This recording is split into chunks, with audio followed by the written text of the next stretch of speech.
My general thoughts about this matchup. I think it's relatively even, especially early on. As you can see, Urgot could actually fight you if you let him E you for free and if you don't W in time. But the thing about Urgot is that he's really vulnerable to ganks. Like he has his E, which is like a 1 inch dash, which will never help him escape. So if you know how to manipulate the wave, then he's pretty easy to gank. And then this game is a pretty good example of that. It's kind of hard to kill him 1-on-1, but if you ping with your jungle or mid to help you out, then the lane is really easy.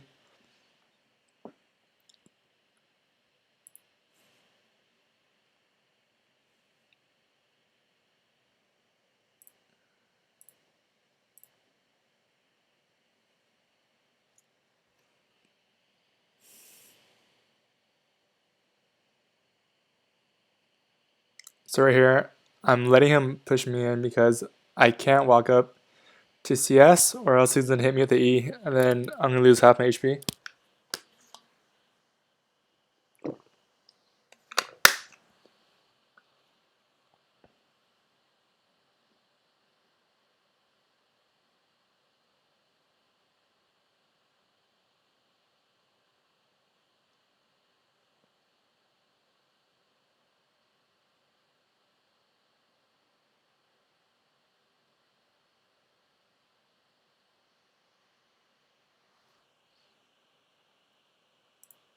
Oh, I forgot to mention. There's something that I want to talk about early game against Urgot. A lot of Urgot players, they know their level 1 is super strong because of their E. It gives like a shield and then it stuns you, flips you, does a lot of damage with its autos. So they're gonna cheese in this bush or this bush. So when you're playing Garen versus Urgot, you have to leash for your jungle on red side. Then you don't want to walk in here in case he's cheesing. You want to walk all the way around. So you want to leave the leash a little early. Like it's fine. The jungle is a little slower, but it's really bad if you get cheesed over here because then he could zone you off the XP right here, and then the lane is pretty much a loss. So you want to avoid getting cheesed right here, right here. What I like to do is tell my jungle I can't leash, so I can sit in this bush. So then he can't really look for a really cheeky level 1. So as you can see, I'm waiting in here to see if he's gonna come in.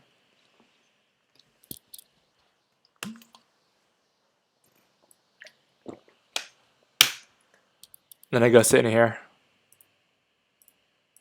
Yeah, as you can see, the Urgot's waiting in here for me to see if I'm gonna leash. So he's going for the cheese. So I'm gonna wait in the cheese because I know Urgot's super strong level 1. So sitting right here is usually a lot better than sitting in a tri-bush. Or you can sit in a tri-bush and if you see him walking, then you can run up. But yeah, that's about it. I'll just go back to where I was earlier.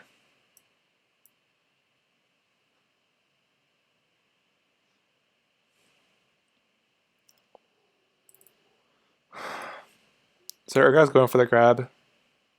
It was an okay play by him. He's denying Lee Sin both grabs because Hecarim's getting bot grab.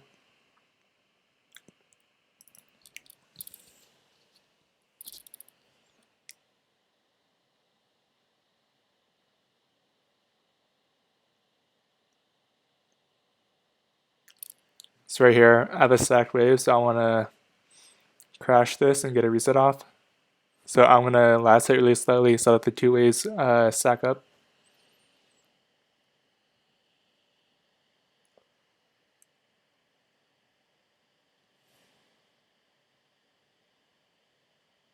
Yeah, so right here I want to shove. But I can't really do it because he thinned out the wave. So right here, I'm just looking for a way to get out of this lane state. I know Lee Sin's top, so he could help me break. It's really dangerous because Hecarim could come. And he's already on top side.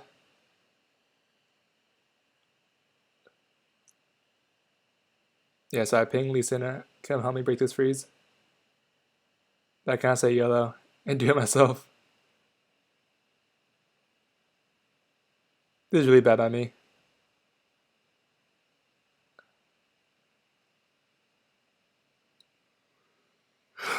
Yeah, so I got hit by the Q, and then I didn't W his E, and the trade is really one-sided for him. I'm just gonna recall there because I did what I needed to do. All I needed to do was to break the freeze so that I could get a base off and Hecarim can't gank me.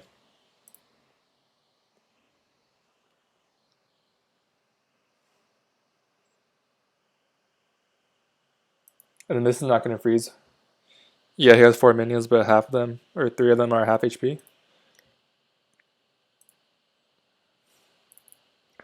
I'm just in the base. I'm not going Bramble this game because I want to try out just going an early Cloth Armor to see if it's better.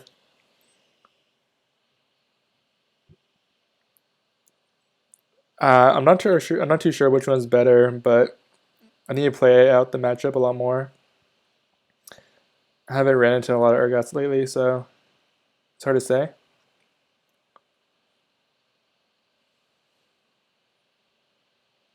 Because I know Urgot has no flash,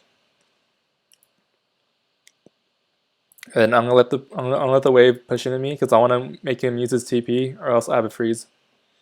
So he can either TP top or make a TP play. Because if he doesn't TP, then he's gonna lose this wave, and then he might lose the next wave too.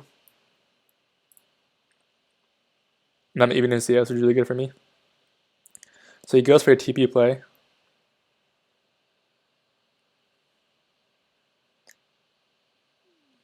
So he's gonna get a kill, but then I'm gonna shove out top lane as fast as I can.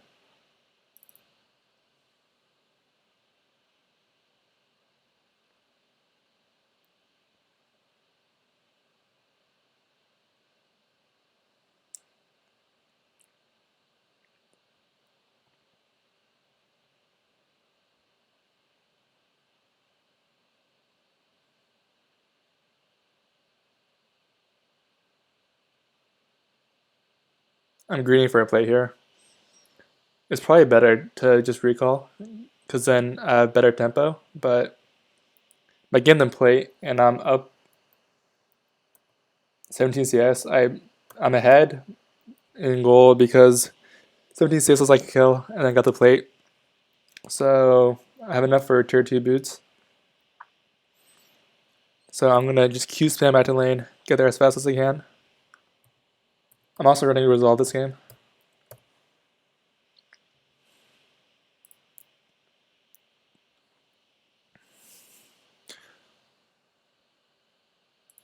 So right here, I know TF is level 6. He has R. It's on cooldown right now, but I know that his flash is the same timer as my flash. So I want to put the wave in this area so that when he overextends, we could TP, TF TP or Lee Sin gank, and he's a free kill because he has no flash.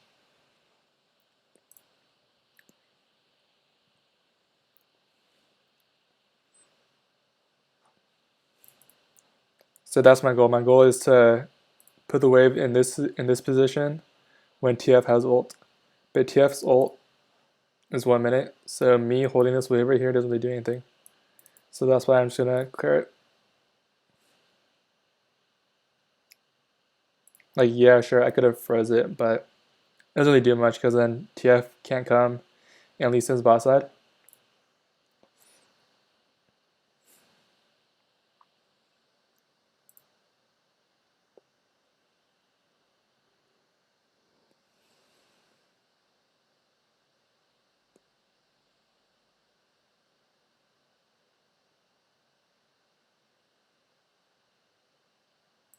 Okay, but now I want to hold the wave in because TF has ult in 30 seconds.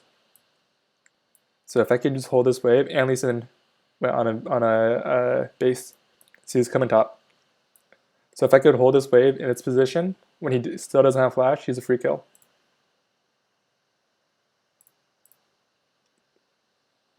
So when he shoved in this wave, I don't want to E it right away because I want to set up freeze.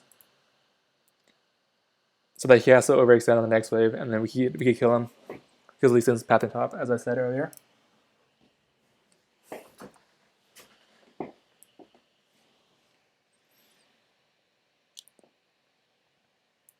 Okay, so now I have a little bit of a freeze. Oh shoot!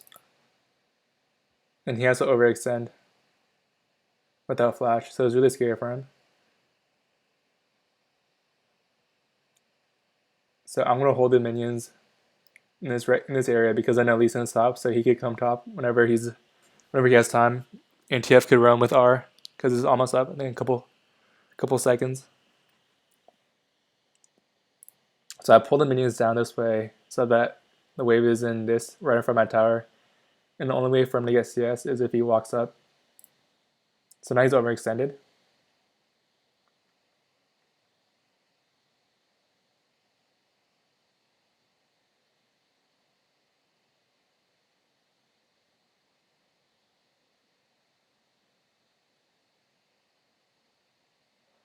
And it's a free kill. So basically, all I did was force a freeze when I know my jungler is pathing topside, and then it's a free gank because he has no flash because I traded flash with him early game. And because he has no TP from his earlier TP play, I could get this play. So right here, normally recalling here is the play because I have so much gold that I haven't spent yet. But I know Lee Sin's top, and he just did Rift. He's playing for the crab. So I'm just going to save for the next wave. And then I have R Ignite up. So I could play for this next wave, and we could bait a 2v2 by pretending like I'm alone and greeting for the next wave. Because I know Hecarim's probably on the top side of the map because he just went off for the reset. And then there's no reason for him to be bot side because their bot lane is running our bot lane. So I'm just going to bait a 2v2 because I know we can win. I have Ignite R.